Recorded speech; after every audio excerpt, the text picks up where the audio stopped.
সৌরভদা, কয়েকদিন আগে কিছু জানেন, এই যে কটার জন্য আছে না, যেখান থেকে আমি যাই আর কি, মানে আমার বাসা ওখানে হঠাৎ করে একটা অভিযান হয়েছে। এখন পুলিশ তো সাংবাদিকদের খবর দিছে, অথবা সাংবাদিকরা কীভাবে পাইছে সেটা জানি না। মিনিমাম 30-40 জন সাংবাদিক, সবার হাতে মোবাইল, অনেকের হাতে ক্যামেরা, তারা আবার পেছনে ছিল। এমনভাবে ভিডিও করতেছে, পুলিশকে মোটামুটি ঠেলে পেছনে ফেলে ওরা সামনে গিয়ে অপ্রস্তুত অবস্থায় সেখানে যে নারীরা ছিল তাদের চেহারা ধরার জন্য তাড়াতাড়ি চেহারাটা যাতে দেখা যায় এবং কাপড় চোপড় ঠিকভাবে নাই ওই অবস্থায় তাড়াতাড়ি ভিডিও করতেছে। একটা প্রতিযোগিতা, মানে সেখানে কন্ডম আছে কিনা এবং আরও কি কি আছে স্ক্যান করে দেখতেছে। এটা কি দুর্দান্ত সাংবাদিকতা, আপনি কল্পনা করতে পারেন। হেডলাইন কি দিছে এরপর? এই যে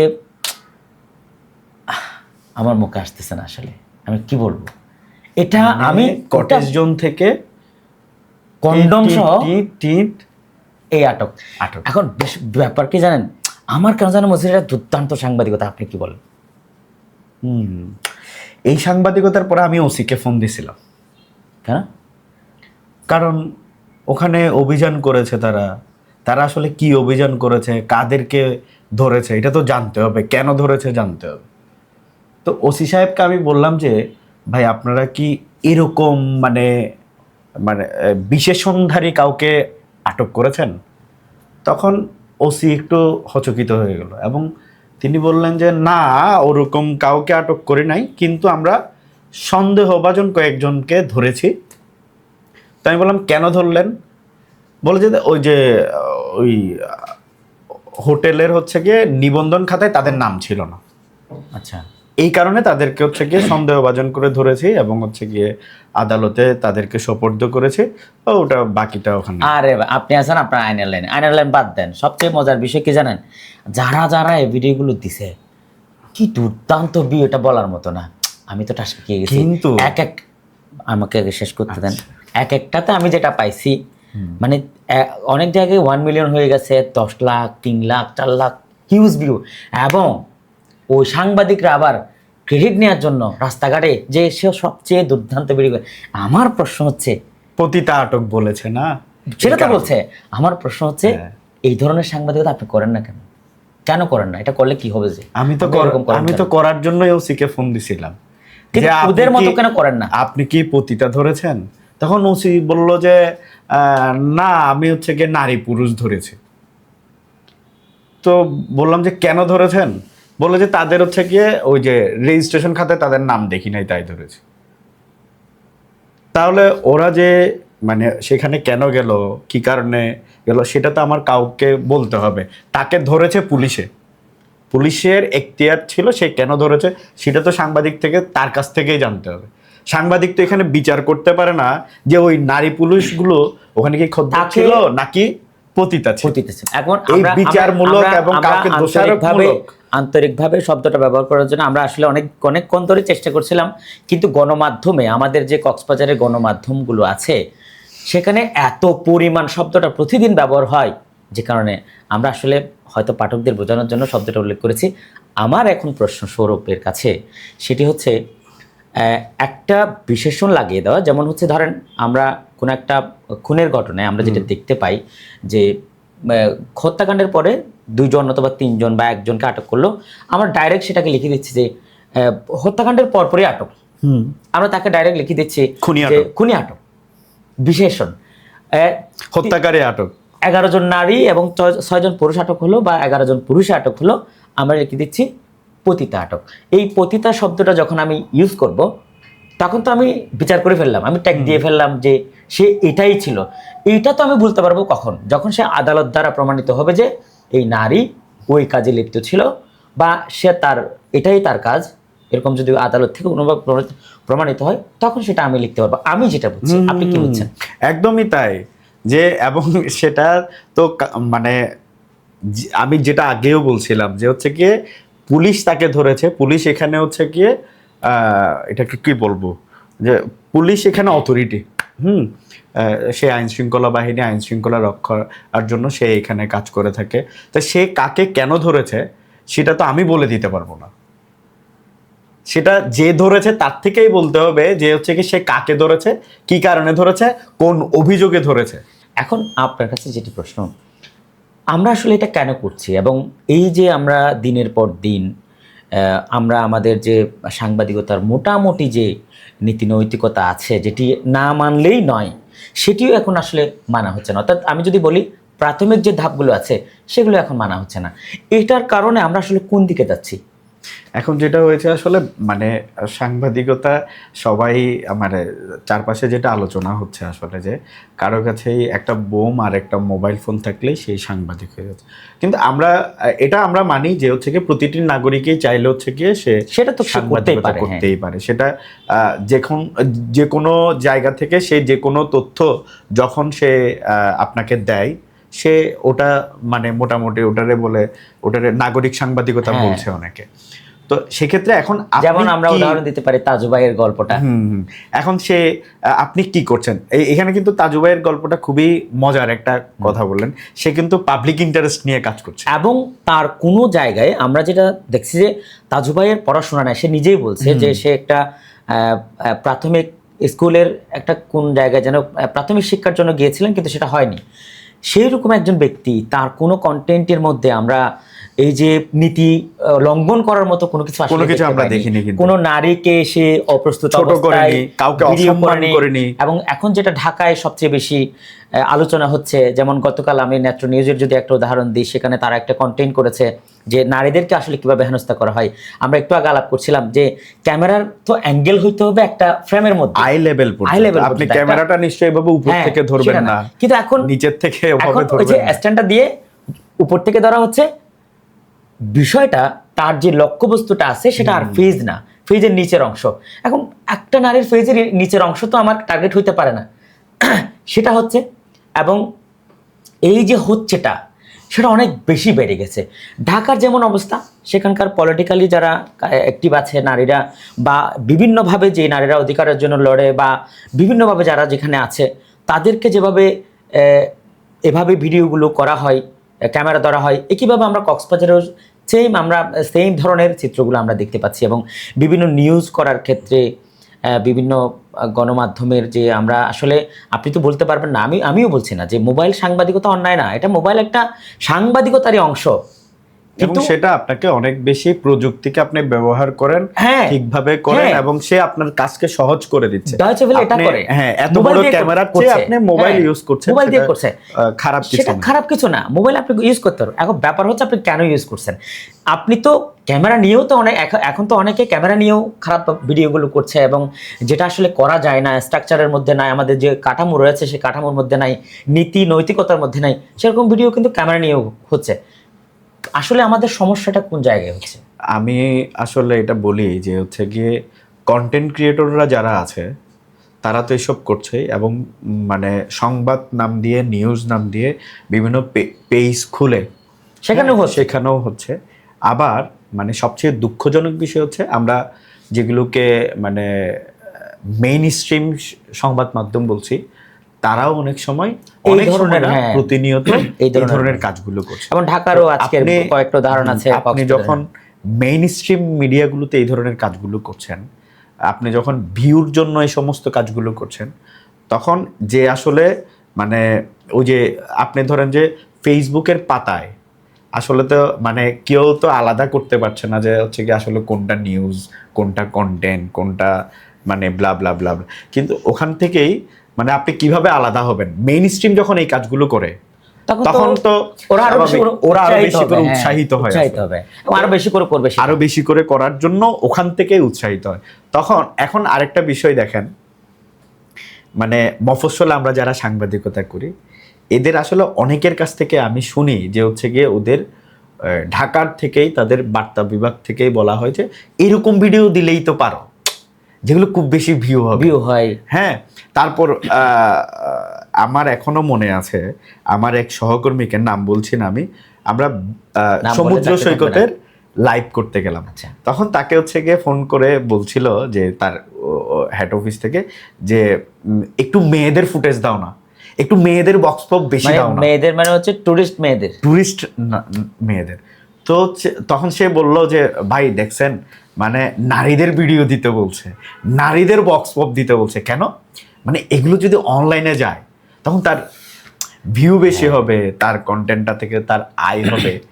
কিন্তু এই যে মানে এই বিষয়গুলো ধীরে ধীরে ধীরে ধীরে সাংবাদিকতাটাকে একদম মানে আমি আসলে আইসিইউতে চলে যাচ্ছে অনেকটা। হ্যাঁ, আমি আসলে ওই যে যারা ফেসবুক পেজ খুলেই নামে মাত্র সাংবাদিকতার নাম দিয়ে এইসব ভিউ ব্যবসা করছে, আমি তাদের দোষের চেয়েও যারা মেইন স্ট্রিমে এই ধরনের কাজগুলো করে থাকে এগুলো হচ্ছে গিয়ে এগুলো নিয়ে আসলে অনেক বেশি কনসার্ন হওয়া উচিত। কারণ কেননা অনেকেই বলেন যে হচ্ছে গিয়ে পেজগুলো তো হচ্ছে গিয়ে আর সরকারের অনুমোদন নিয়ে করছে না, কিন্তু যে ওই যে সরকারের পারমিশন মেইন স্ট্রিম বলছি আমরা যাকে, সে তো মানে তথ্য মন্ত্রণালয় অনেক সময় জঘন্য কাজ করে ফেলছে। তাহলে তার তো একটা এডিটোরিয়াল পলিসি থাকবে আসলে, সেটা এডিটোরিয়াল পলিসিটা তো থাকবে সাংবাদিকতা আমি কি প্রচার করতে পারবো কি প্রচার করতে পারবো না। আমরা যখন মানে সাংবাদিকতায় ঢুকছিলাম তখন আমাদের বড় ভাইরা আমাদেরকে বলতো যে হচ্ছে কি তুমি আসলে কি করতে পারবা কি করতে পারবে না এবং কি করা উচিত। হ্যাঁ, কি কোনো মানুষ যখন কোনো মানুষকে অভিযুক্ত করে তখন তোমার হচ্ছে গিয়ে ওই অভিযুক্তের বক্তব্য কিন্তু তোমার নিতে হবে এবং তাকে আত্মপক্ষ সমর্থন করবার সুযোগটা তোমার দিতে হবে। কিন্তু এখানে আবার আত্মপক্ষ সমর্থন করতে গিয়েও একটা জিনিস দেখলাম কি যাকে তাকে যখন তখন তাকে হচ্ছে কি আপনি কি করতেছেন অসম্মানজনক কন্টেন্ট বানাচ্ছেন, নিউজও বানাচ্ছেন কিন্তু অসম্মানজনক। তখন আবার আত্মপক্ষ সমর্থনের নামে তার আবার 20 সেকেন্ডের একটা অডিও নিয়ে আপনি লাগিয়ে দিচ্ছেন, কিংবা সে বলেছে বলে নিচে 2 লাইন লাগিয়ে দিচ্ছেন, অথবা যেটুকু দরকার মানে যেটুকু হচ্ছে কি আপনার ওই নিউজের ইয়াতে দরকার ওটুকুই। আচ্ছা, এখন আমার একটা মোটা দাগে প্রশ্ন আছে, সেটি আপনার কাছে। সেটি হচ্ছে, ধরেন এতক্ষণ ধরে আমরা বললাম যে মফস্বলের যে মিডিয়া হাউসগুলো আছে যারা নামমাত্র পেজ খুলে পেশাদারিত্বের চর্চা নাই এবং আমরা তাদের দোষারোপ করছি। আবার মেইন স্ট্রিম মিডিয়ার ঢাকায়ও আমরা অনেককে দেখতে পাচ্ছি যারা এই ধরনের অনেকটা যেটা বলে যে যৌন আকাঙ্ক্ষার যে ভিডিওগুলো দেওয়া হয়, নারীদের একটু আবেদনময় করে যে ভিডিওগুলো দেওয়া হয় সেগুলো অনেক বেশি মানুষ দেখছে। এখানে দুষ্কৃত যারা করছে তাদের, আমি যেটা গত কয়েকদিন ধরে যেটা চিন্তা করে যেটি পেলাম সেটি হচ্ছে আমাদের পাঠকগুলো ইদানিং কেমন জানি যৌন খবরমুখী হয়ে যাচ্ছে। তাদের কাছে মানে একটা অদ্ভুত বিষয়, আমি যখন কোনো খবরের মধ্যে যৌনতা একটু বেশি করে রাখছি, সেটা ছবির মাধ্যমে হোক, খবরের মাধ্যমে ক্যাপশনের মাধ্যমে হোক, তখন সেটা বেশি করে দেখছে। তার মানে কি এটাই যে যৌন খবরমুখী পাঠকের সংখ্যা বেশি? না, এখানে বিষয়টা হচ্ছে এটা একটু নেগেটিভিটিটাকে খুব বেশি দেখতে চায় আসলে। এটা একটা হয়তো আমি বলতে পারবো না, বিশেষজ্ঞ না, কিন্তু হয়তো এটা মানে হিউম্যান সাইকোলজি হতে পারে। আমি যেটা বিভিন্নভাবে দেখছি যে এই ধরনের কন্টেন্টগুলোতে ভিউ বেশি, মানে যৌন খবরমুখী কেন মানুষ। হ্যাঁ, আমি সেটা বলছি যে এটা একদম শুরু থেকে এখন পর্যন্ত আসার পেছনে মানে যারা করেছে, যে আমি বলবো যে হচ্ছে গিয়ে মানে কাস্টমারটাকে আসলে আমরা তৈরি করেছি, এই শ্রেণীর কাস্টমারটাকে আমি তৈরি করেছি। হ্যাঁ, আমিও তো ডেলিভারি দিয়েছি, আমার দ্বারাই তো ডেলিভারি শুরু হয়েছে। এই দায় আমাদের সবাইকে নিতে হবে যারা আমরা হচ্ছে গিয়ে কাজ করেছি সাংবাদিকতায়, যে হয়তো এই ধরনের কাস্টমার শ্রেণীটা আমরাই তৈরি, কারণ ওদেরকে আসলে আমরা যা দিয়েছি তারা তো সেটাই দেখেছে। এখন এই যে মন্দ জিনিস দিতে দিতে দিতে দিতে তখন তো সে ওটাতে অভ্যস্ত হয়ে গেছে। এখন ওই যে আমাদের মানে আমরা অনেক সময় দুষ্টমির ছলেও বলি যে হচ্ছে কি আপনি যখন কাউকে মানে পাম অয়েল খাওয়াবেন খুব বেশি, যখন তাকে অলিভ অয়েল খাওয়াবেন তখন তার পেটে অসুখ হবে। এখন আসলে বিষয়টা হয়ে গেছে ওরকম যে আপনি একটা ভালো কন্টেন্ট দেন, সেটাতে আপনি ভিউ পাবেন সর্বোচ্চ 1000 অথবা 1300 হয়তো, বা অনেক সময় হয়তো লাখ মিলিয়ন পান। আমি আপনাদের একটা কন্টেন্ট দেখেছি যে অনেক ভালো একটা জিনিস, কিন্তু সেখানে 1300 সামথিং এরকম ভিডিও, এরকম ভিউ দেখছি। হ্যাঁ, কিন্তু আপনি যখন দেখবেন যে হচ্ছে গিয়ে ধরেন কোনো পলিটিশিয়ান মানে ধরেন যে একটা পিক পয়েন্ট মাঝখান থেকে একটা লাইন টেনে এনে যখন আপনি সামনে এনে দিবেন, ওই যে বলে না এখন 3 সেকেন্ড দেখে মানুষ, শুধু ওই 3 সেকেন্ডের মধ্যে ধরেন যে কোনো উত্তেজক কথাবার্তা বলে ফেল, ওটা দেখবেন যে মানে লাখ লাখ ভিউ হয়ে যাচ্ছে। কিন্তু এটা তো সত্যিকার অর্থে ক্ষতিকারক। এটা আসলে আমাদের সোসাইটিতে এটা এমনভাবে প্রভাব পড়ছে যে আমরা আসলে মানুষের ব্যক্তি স্বাধীনতাটাকে খুব বেশি ক্ষুণ্ণ করছি। আরেকটা বিষয় হচ্ছে মানে এখন যারা নতুন নতুন সাংবাদিকতায় আসছে তারাও আসলে অনেক বেশি পড়তে চায় না, জানতে চায় না। তারা মনে করে হচ্ছে গিয়ে আমি যত বেশি ভিউ পাবো, আমার কন্টেন্ট যত বেশি ভিউ হবে, আমি তত বড় সাংবাদিক। তো এটার জন্য সে যেটা করছে মানে যে ভাইরাল, হ্যাঁ ভাইরাল হইতে হবে আমার। আমি আসলে একটা মানুষের ব্যক্তি জীবনে কতটুকু পর্যন্ত যেতে পারবো, আমি একটা মানুষের মানে তার ব্যক্তি জীবনে কতটুকু পর্যন্ত যেতে পারবো, এটার তো একটা সীমা রয়েছে। এই সীমাটা তো আসলে আমি লঙ্ঘন করতে পারবো না। এই সীমাটা লঙ্ঘন করা মানেই অপরাধ। তো সেখানে একটু আসতে চাচ্ছিলাম যে আমরা ইদানিংকালে যেটি দেখতে পাই যে ধরেন মোনামি ম্যাডাম ঢাকা বিশ্ববিদ্যালয়ের, নাম ধরেই বলছি, ক্ষমা চেয়ে নিচ্ছি, অপরাধ হিসেবে নেবেন না। আমি প্রায় সময় যেটি দেখি যে উনি হেঁটে যাচ্ছেন, ভিডিও করে ছেড়ে দিল। হ্যাঁ, মোনামি ম্যাডাম আইসক্রিম খাচ্ছে, ওখানে কোনো ধরেন উনি হেঁটে যাচ্ছে, হ্যাঁ, ওখানে কোনো নিউজের কোনো ভয়েস নাই বা কেউ ভয়েস দিচ্ছে না বা স্ক্রিপ্টেড কোনো মানে লেখা কোনো স্ক্রিপ্টও নাই, কিছুই নাই, জাস্ট ভিডিওটা ছেড়ে দিচ্ছে যে উনি হেঁটে যাচ্ছেন। আবার কেউ কেউ শপিং মলে গেল, সেখানে একটা ভিডিওটা করে ছেড়ে দিল। মানে ওরা ওখানে আসলে শপিং মলে কেন গেল, কিভাবে গেল, এই ধরনের কোনো কিছুই নাই, জাস্ট ভিডিওটা ছেড়ে দিল। আবার ঝুমা হেঁটে যাচ্ছে, তাকে ছেড়ে দিল। ছাত্রদলের একজন নেত্রী হেঁটে যাচ্ছে, তাকে ছেড়ে দিল। একইভাবে কোনো অভিনেতা অভিনেত্রী, মানে এটা আসলে অনেক একটা ক্যান্সারের মতো হয়ে গেছে। এখান থেকে বের হতে হলে আমি যেটা মনে করছি আর কি, সেটি হচ্ছে সাংবাদিকতা আমরা যারা আসতে চাই এবং নতুন নতুন করে আসার চেষ্টা করছি, তাদের অন্তত সাংবাদিকতার যে বেসিক কিছু মানতে হয় সেটা সম্পর্কে জানা উচিত। আমি যদি ভুল না করি, অবশ্যই জানা উচিত। এবং এগুলো তার যে সে যেই প্রতিষ্ঠানে কাজ করে সেই প্রতিষ্ঠানের উচিত যে হচ্ছে গিয়ে সে শেখানো, কর্মীদেরকে এই জিনিসগুলো শেখাবে। এবং সবচেয়ে দুঃখজনক বিষয় হচ্ছে আমরা আসলে আপনি যেটা বলছেন যে শিখতে চায় না, জানতে চায় না। আমরা জানানোর জন্য তো পিআইজে করেছিলাম, আমরা সেই সময় বেশ রেসপন্স পেয়েছিলাম।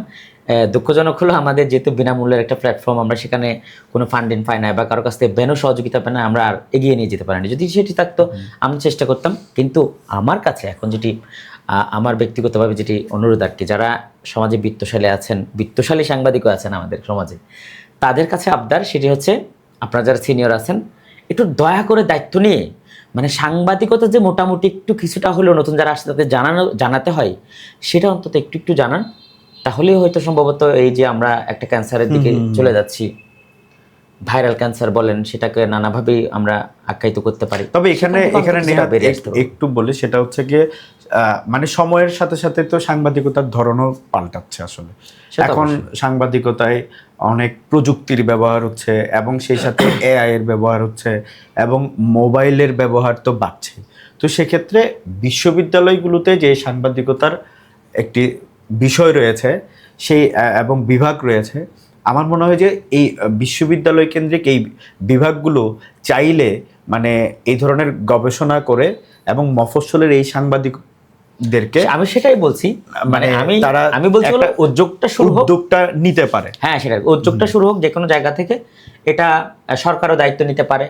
কারণ হচ্ছে বেসিক অন্তত কিছুটা না জেনে যদি আপনি আসেন, তাহলে তো আপনি প্রতিনিয়ত বিমান দুর্ঘটনার মতো এবং এটা খুবই দুঃখজনক যে হচ্ছে গিয়ে মানে ধরেন যে ডাক্তারি করবার জন্য তার এমবিবিএস পাস করতে, সেটাই, এবং আইনজীবী হওয়ার জন্য তার থেকে এলএলবি পাস করে আসতে হয় এবং খুবই মারাত্মক বার কাউন্সিলের পরীক্ষা এবং খুবই মারাত্মক পরীক্ষা।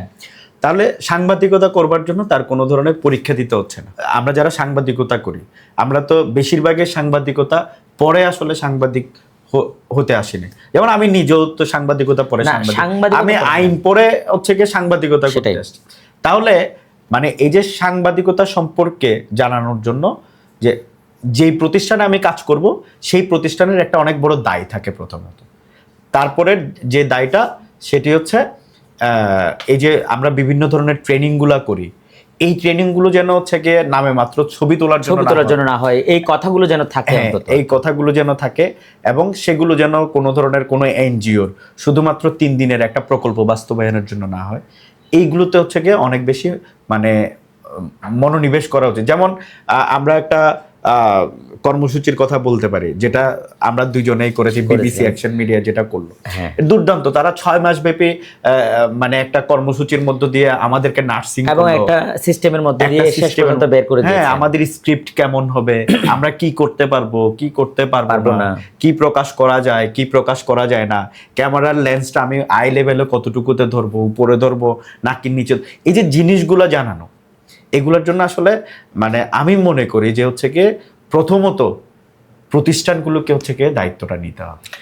এবং এখানে আরেকটা দুঃখজনক বিষয়, সেটি হচ্ছে ধরেন আপনি যদি দায়িত্ব নিয়ে কাউকে এগুলো জানাতে চান বা আমি জানাতে চাই, তখন কিন্তু একটা রিয়াকশন আসে, সেটি হচ্ছে মানে আমি খুব মাস্টারি করতেছি আর এইভাবে তারা আসলে রিসিভ করতে চায় না। এবং তারা যেই প্রক্রিয়া সাংবাদিকতা করছে সেটাকে মনে করে যে এটাই আসল সাংবাদিকতা, আমরা যা বলছি এগুলো বকবক, এগুলো শোনা যাবে না, এগুলো ভাইরাল হবে না, এগুলো ভাইরাল হবে না। তা আমার যেটা অনুরোধ আর কি, যে আমরা আসলে এখনো পর্যন্ত যে মাথার মধ্যে, আমাদের মগজের মধ্যে যে পচা জিনিসগুলো আমরা ঢুকিয়ে ফেলছি, সেটা ধীরে ধীরে রিমুভ করতে হবে। আদারওয়াইজ সাংবাদিকতা যেমন নষ্ট হয়ে যাবে, একইভাবে আমাদের সমাজ যাবে, দেশ যাবে, কিছুই আর রক্ষা করা যাবে না। একটা বলছি না, একটা প্রলয়ঙ্করী ঘূর্ণিঝড়, তার চেয়ে ভয়ঙ্করভাবে এটার একটা আঘাত আসবে। এখান থেকে বের হওয়ার উপায়টা আসলে সবচেয়ে বেশি আমাদের হাতেই, মানে আমাদের হাতে। কেন আমাদের থেকে দায়িত্ব নিতে হবে, যে একটু ঝুঁকিও নিতে হবে, যে আমার মানে এমন প্রতিযোগিতায় নামতে হবে যে আমি ভাইরাল হওয়ার জন্য সাংবাদিকতা করব। আমার মানে কন্টেন্ট হোক 200 জনের ভিউ, এটা তো পার্ট অফ জার্নালিজম না।